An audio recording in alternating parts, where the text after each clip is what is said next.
Hi, it's me again with Corel Draw Tips and Tricks, and this is just a simple video on doing the same thing two different ways. One of them is using math, one of them is using the contour tool. We're going to contour this thing.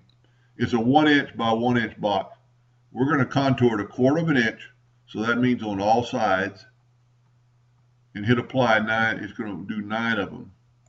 Now the disadvantage in this way is you've got to go to range and break contour apart, and they're still not all apart because you need to go to range and ungroup them.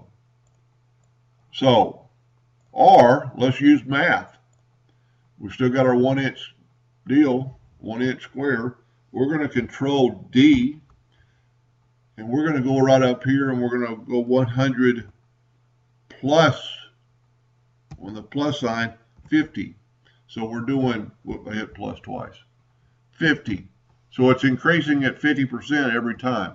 Control D, there's 2, 3, 4, 5, 6, 7, 8, 9. Now the advantage to this is that they're individual squares. I guess I needed to go one more. Yeah, that's right. We did 9 and we started out with 1. These are already broken apart in their individual squares.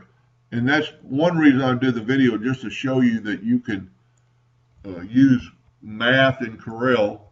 Let's get back to a 1" by 1" square. And here's another little tip. We're going to reduce this to a 1" square. But look at our percentage. It changed it to 23% because that was our first drawing. Well, to get that back to 100, take your Smart Fill tool, fill that in,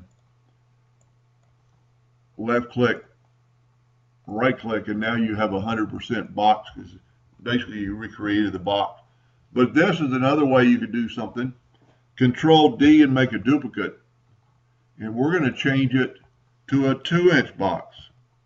Control D. Every time you hit it, the duplicate key increases it, that amount. That's a pretty neat little trick for doing different things. And you know, just to show you what it really looks like. So you can use the duplicate key, you can use the percentage, you can add to this, or you can contour to get those lines. Anyway, I hope that helped a little bit. Thank you for watching.